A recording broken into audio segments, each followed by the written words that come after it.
Vai ter que falar com eles. Vai lá, ó, por dentro daquela lente tá lá, tá todo mundo, cara. Vamos lá, vamos lá. Todo mundo que gosta de você, que acredita em você, que todo dia entra aqui pra ver se tem vídeo novo. Eles estão lá te olhando. Meus amigos, começando pipocando. Que beleza, que delícia. Que maravilha! Oh, inclusive eu queria mandar um abraço pra todo mundo que lá no Twitter fez uma thread comentando o vídeo do Bock contando da farsa da pipoca. E mostrar que não tem farsa nenhuma, isso aqui tá cheio de pipoca. Tá cheio, Até o sim. final eu mostro. Tá cheio sim, tá cheio sim. Ah, era tudo mentira. Tchau. Bom, hoje a lista é muito legal. Eu sou aquela pessoa que sempre critica quando um filme é histórico, ou seja, ele tá cuidando de alguma coisa histórico, mas ele deixa surreal, atrapalhando o entendimento, deixando as crianças mais confusas do que né? Perfeitamente. Principalmente as crianças que aprendem, né, vendo filmes. Exato, que tem muito. Bora separar a ficção da realidade com os filmes que reescreveram a história, propositalmente. E acabaram com a minha noção do real.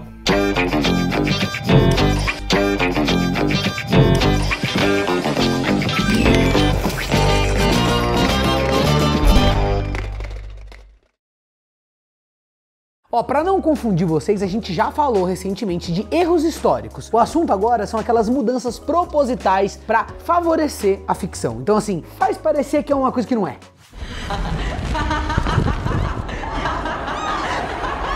Bom, entre os filmes que reescreveram a história a favor da ficção, um dos mais populares de todos é Bastardos Inglórios, que deu um final bem mais bombástico pro nazismo.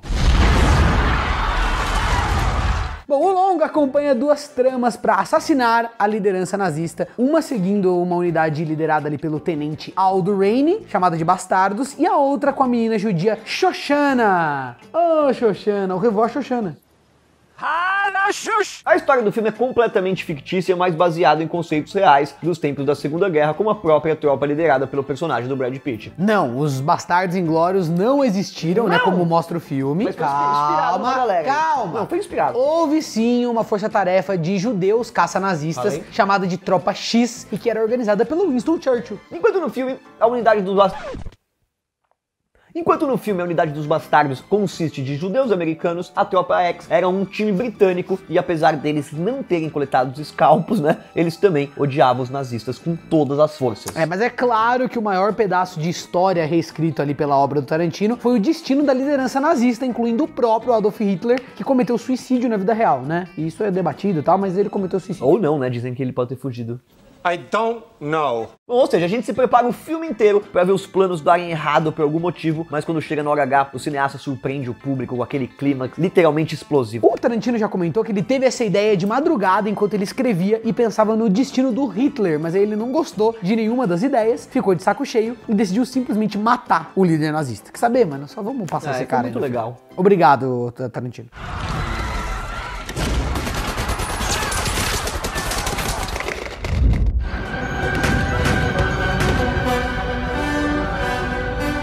Em Watchmen, galera, um dos episódios mais desgraçados da história dos Estados Unidos ganhou uma versão ainda mais pessimista nas mãos do Alan Moore e depois na do Zack Snyder. Tanto a HQ quanto o filme tem um contexto histórico muito forte e abordam vários eventos famosos a partir de outra perspectiva, reescrevendo completamente em alguns casos.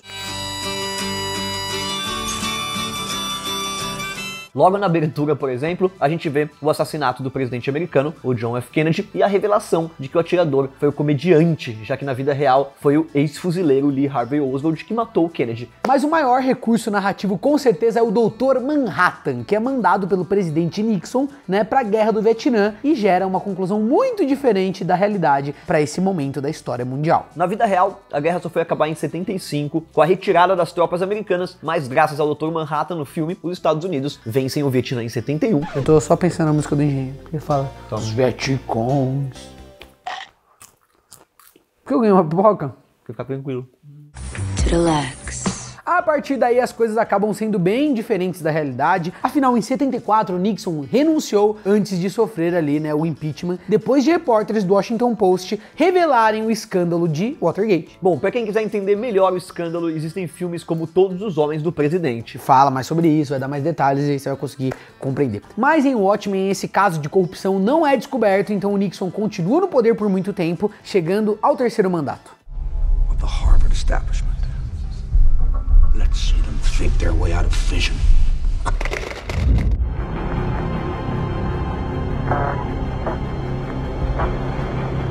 Alguns filmes da franquia Transformers se aproveitam de certos contextos históricos, e o caso mais descarado foi no terceiro, O Lado Escuro da Lua. O Bock já gosta. Esse capítulo conta que em 1961, uma aeronave vinda de Cybertron, com tecnologia para acabar com a guerra entre os Autobots e os Decepticons, teve um pouso forçado aonde? Na Lua! Fiquei sabendo que o Castanhari vai pra Lua. Ele pagou 250 mil euros. Sério? Falou qualquer coisa, tá mentindo pra mim. Castanhari. O Castanhari vai pra Lua. É sério, é um dos brasileiros que vai pra Lua. Ele e o Whindersson estavam trocando ideia quem que ia, 250 mil dólares. Do Loralis, era Pra euros, eles é um agora mês. mudou do Loralis. Pra eles é um mês. Você tá reescrevendo a história? Quer apostar quando que eles vão? Zé Libintia, Castanhari, vai ter uma publi na Lua e não vão chamar a gente. Deal. Challenge accepted. E nisso a NASA detectou a nave e o presidente Kennedy autorizou a missão Apollo 11 como uma fachada para investigar este ocorrido aí. O que eles encontram lá é o robô Sentinel Prime desativado, e o presidente Nixon ordena que as descobertas da missão sejam mantidas em segredo. Isso aí, eles rolou pegaram uma esse coisa roteiro. bem Eles pegaram esse parecida, roteiro aonde? Na realidade. Gotta keep the juices in. Okay. Ó, existem dezenas de teorias da conspiração, o Bock já leu todas elas, sobre os reais motivos da Apollo 11 e até, né, se ela aconteceu de verdade. Mas o objetivo da missão na vida real, com certeza não foi investigar uma nave do Transformers. Não, mas dizem que eles chegaram lá do oculto da Lua e eles encontraram escombros de uma civilização antiga. Tem um vídeo em italiano que descreve muito bem isso. E mostra essas imagens.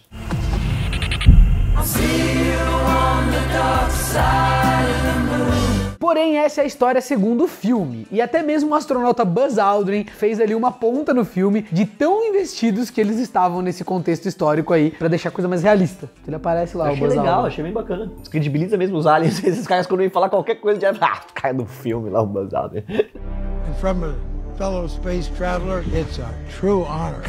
The honor is mine.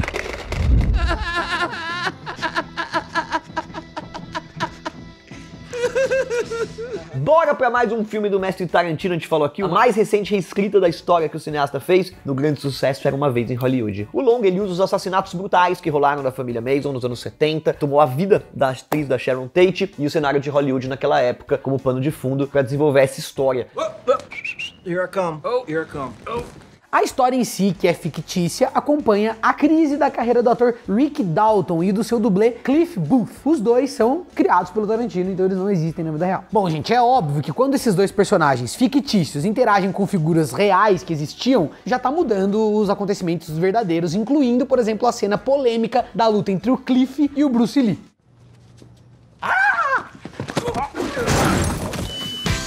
Ai, como dói! Mas o maior efeito borboleta acontece no final, quando os cultistas da família Manson vão lá, né, cometer o famoso genocídio, e aí eles acabam dando de cara com os dois personagens que não existiam na vida real e que tornam o final totalmente É diferente. verdade. Então, a gente é surpreendido aí novamente, afinal, Tarantino prepara a trama para um momento triste, mas a quebra de expectativas acaba de uma forma mais surtada possível, cômica, e absurda. com uma cara muito de Tarantino, né? Você tem que conhecer a história da família Manson antes de assistir o filme. Porque quando chegar nessa hora, se você não conhecer, você não vai sentir a tensão. É uma Não, coisa vai sentir- muito famosa lá Vai nos sentir uma Estados liva, Unidos. delícia que é. Tipo assim, é uma história de assassinato muito famosa, todo mundo conhece, e aí o filme vai caminhando pra esse momento, você sabe que ele vai chegar, então todo mundo fica, mano, vai acontecer um bagulho sinistro agora. E aí é totalmente diferente e todo mundo fica feliz.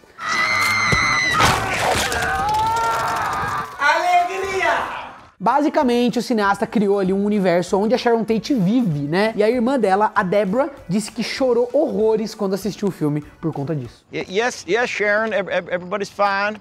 Are you okay? Yes, I am. Thank you for asking that.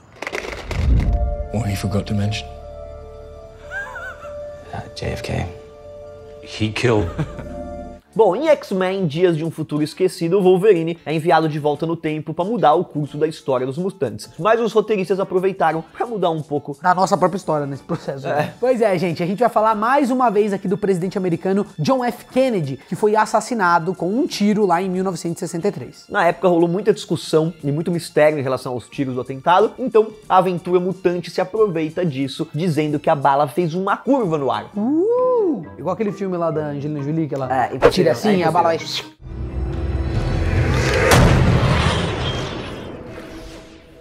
Então sim, gente, nesse universo quem levou a culpa pelo assassinato do Kennedy foi o Magneto. E um ponto muito importante da história é resgatar ele de uma prisão no Pentágono. Você imagina, você pergunta pra uma criança, pra um adolescente, quem matou John F. Kennedy, ele fala... Magneto. Not, which means it's not true. Mas pra completar, mais tarde no filme, o Magneto revela não ter cometido o assassinato e a bala, na verdade, ela fez uma curva por ele ter tentado salvar o presidente. Bom, e ele fez isso porque o Kennedy era um mutante, pro choque de todos, o plot twist absurdo. Então esse é um caso onde eles não mudaram exatamente o curso da história, mas deram uma bela recontextualizada na coisa toda, entendeu? É verdade, afinal ele é um reptiliano e não um mutante. Isso, e não um mutante. Why would you try and save him? Because he was one of us.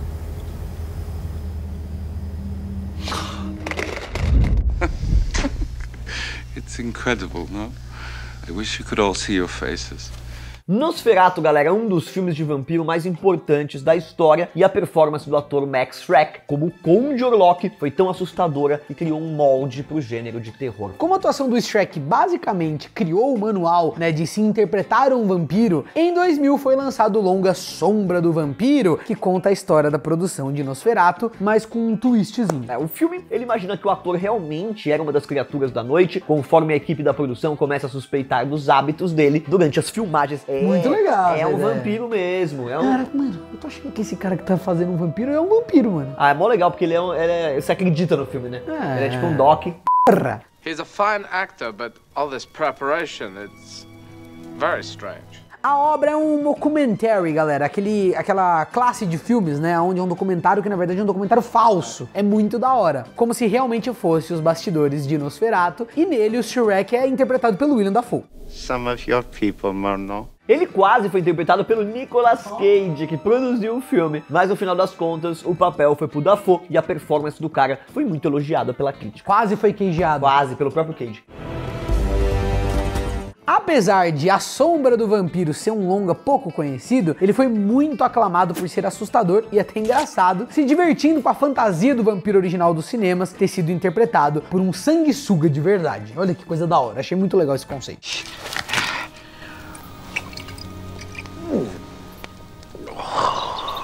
Schnapps. Que isso? Que isso? Bom, em invenção de Hugo Cabret, o Martin Scorsese celebra a história do audiovisual e a vida do lendário Georges Méliès, que foi o pioneiro do cinema fantástico e dos efeitos especiais. Não teria Transformers sem esse cara. Não teria.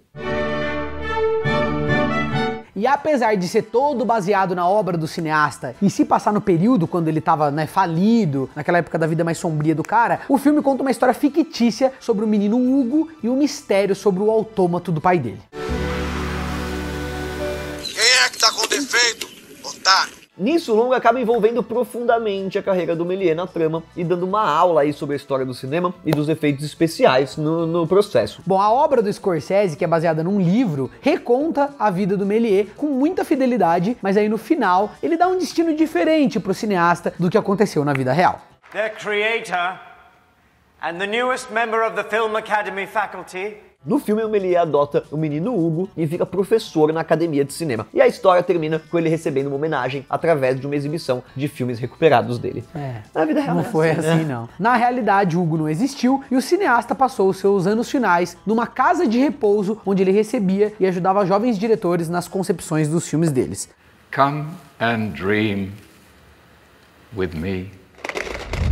And what do they always say, Malcolm? The penalty one pays for avoiding the path of righteousness. Pra fechar a lista com um exemplo bem recente, tem o aclamadíssimo Uma Noite em Miami, que foi dirigido pela Regina King. Cara, o filme ele é um relato semi-fictício de um encontro entre o Malcolm X e o Muhammad Ali, o Jim Brown e o Sam Cooke em fevereiro de 64, para celebrar a vitória do Ali pelo título no boxe.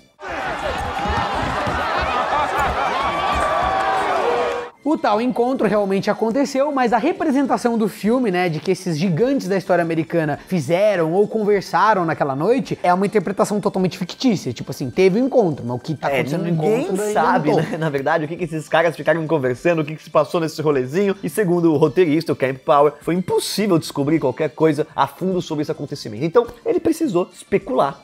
Good choice, good choice.